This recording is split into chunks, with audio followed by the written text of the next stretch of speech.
મહીસાગર નદીના કિનારે અનગઢ ગામ આવેલું છે. આજે આપણે મેલડી માતાના દર્શન કરવાના છે.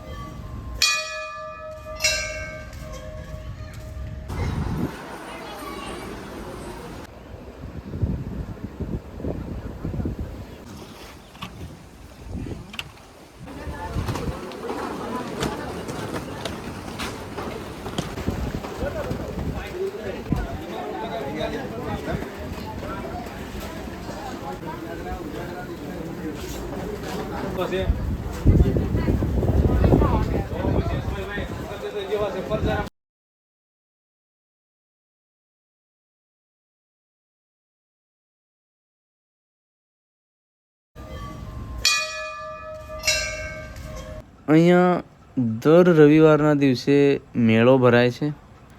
અત્યારે આપણને સંખ્યા ખૂબ ઓછી જોવા મળે છે. એનું ખાસ કારણ છે કે આપણે શુક્રવારે આવ્યા છે. રવિવારે અહીંયા આપણે આવીને જોતા હોઈએ છીએ ત્યારે આ જે જગ્યા આપણને જોવા મળે છે, અહીંયા મેળો, લોકોની લાઈનો લાગેલી હોય છે. આપણને આજે ધૂણી પણ ખાલી જોવા મળે છે. આ તમામ જગ્યા જે આપણને નજરમાં આવે છે, આ રવિવારના દિવસે અહીંયા દર્શન કરવાની પણ જગ્યા નથી મળતી. પવનથી લહેરાતી ધજા જોઈને દિલને ઠંડક અને સુકૂન મળી રહ્યું હતું. સાંજનું આ ઠંડા પવનવાળું રમણીય વાતાવરણ અને નદીમાં મેલડીમાંની ધજા જોઈને આપણને સુકૂન મળી રહ્યું હતું. અહીંયા મેલડીમાં કરીને ફૂલોથી લખવામાં આવે છે. આ મહીસાગર નદીના દ્રશ્યો જોઈને આપણને ખૂબ સારું લાગ્યું, અહેસાસ થયો. અહીંયા આપણે જોઈ રહ્યા છીએ કે આ ભાઈ મકાઈના ડોડા બાફી રહ્યા છે. આવા દ્રશ્યો જોઈને આપણને એવું ફીલ થાય છે કે કદાચ અહીંયા રવિવારે મેળો ભરાય છે તો રવિવારે જાત જાતના નાસ્તાઓ અને ખાવા પીવાની વસ્તુઓ પણ અહીંયા મળી રહેતી હશે, એવું આપણને અનુભવાય છે. આ જગ્યા જોતાં એવું લાગે છે કે અહીંયા સ્પેશિયલ બધી જાતનું ખાવા પીવા જ મળે છે. આપણે જોઈ રહ્યા છે કે અહીંયા કેરી છે, ટામેટું, સેવ સવાણું અને આ ભાઈ ખાટી છાશ મિક્સ કરતા જોવા મળી રહ્યા છે. આવા દ્રશ્યો જોઈને આપણને એવું ફીલ થાય છે કે કદાચ કોઈ માણસો ભૂખ્યા આવ્યા હોય તો અહીંયા આપણને રવિવારના મેળામાં કદાચ જમવાનું મળી રહેતું હશે. આ દ્રશ્યો જોતા જઈને આપણે આગળ વધ્યા. ખાસ મંદિરનો અનુભવ થોડો ઓછો છે, આપણને માહિતી ઓછી છે. અહીંયા આપણે જોઈ રહ્યા છે કે મોટું મંદિર બનવા જઈ રહ્યું છે. અત્યારે કામ ચાલુ છે અને ખૂબ મોટું મંદિર બની રહ્યું છે. તો આ ટૂંક સમયમાં તૈયાર થઈ જશે. અહીંયા સાંજનું એટલું મસ્ત વાતાવરણ, સનસેટ પોઈન્ટ અને ઠંડી હવા આવતી હતી. એવું લાગે કે અહીંયા બેસી જ રહું અને મસ્ત આ મજા કરતો રહું. અને માતાજીના દર્શન કરવા પણ એક પછી એક દર્શનાર્થીઓ આવતા હતા અને આપણે મસ્ત દર્શન કરીને અંદર અને પછી બહારનો નજારો જોતા જઈને આજે એવું લાગે છે કે શુક્રવાર છે તો અહીંયા સંખ્યા ઓછી છે, પણ અહીંયા રવિવારે સંખ્યા ફૂલ હોય છે. અહીંયા કામ ચાલે છે. કામના દ્રશ્યો આપણે જોયા. ત્યાંના કડિયાઓ સાથે થોડી વાતો કરી અને પછી આપણે નીચે ગયા નદી તરફ, નદીનો વ્યૂ જોવા માટે.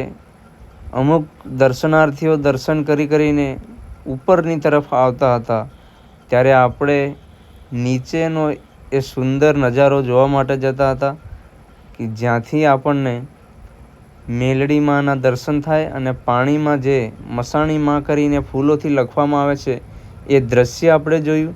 અત્યારે અહીંયા ખૂબ પાણી ભરાઈ ગયેલું છે. તો આ પાણી ભરાઈ ગયેલા હોવાના કારણે અહીંયા નાવડીઓ જતી નથી, કારણ કે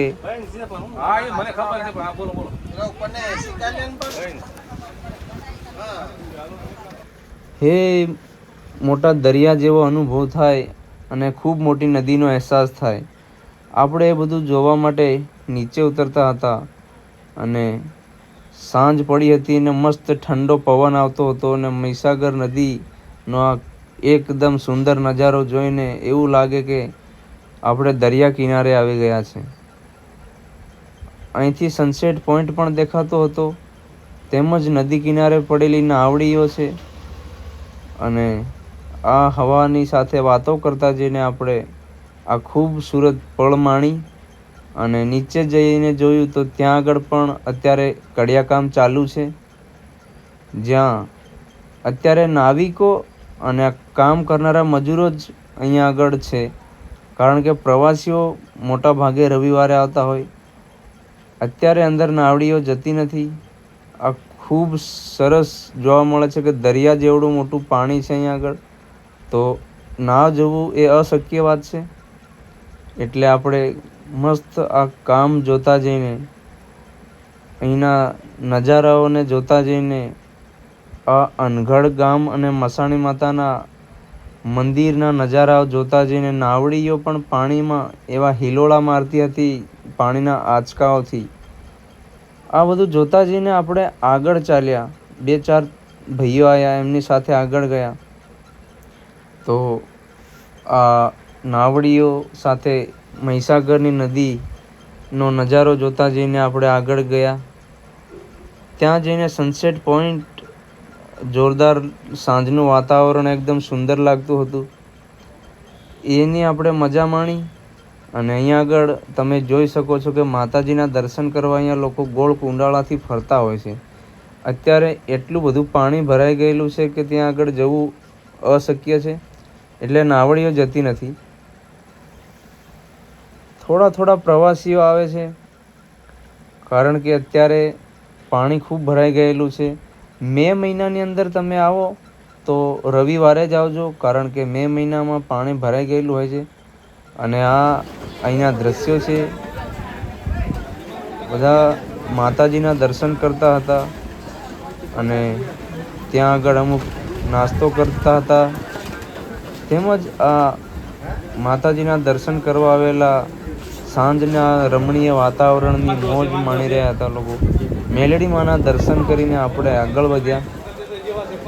આગળ જઈને જોયું તો બધા લોકો કાચમાં જઈને સેલ્ફી પાડતા હતા. અને અહીંની આગળ જઈને જોયું તો આ મોટો દરિયા જેવો આપણને અનુભવ થયો. ખૂબ પાણી ભરાયેલું છે અત્યારે.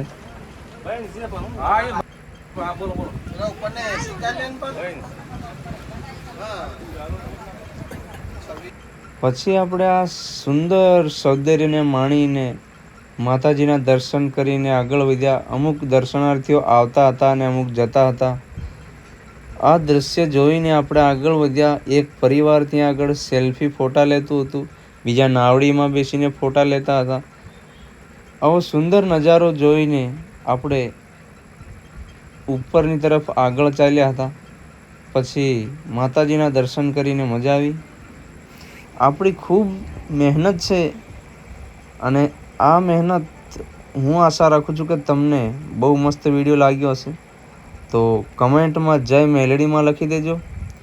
અને આ ઉપરથી એટલો મસ્ત ઠંડો પવન આવતો હતો. સાંજના 6 વાગ્યાનું ઠંડુ વાતાવરણ અને ઠંડી નદીનું હવા આવતી હતી. જય મેલડી.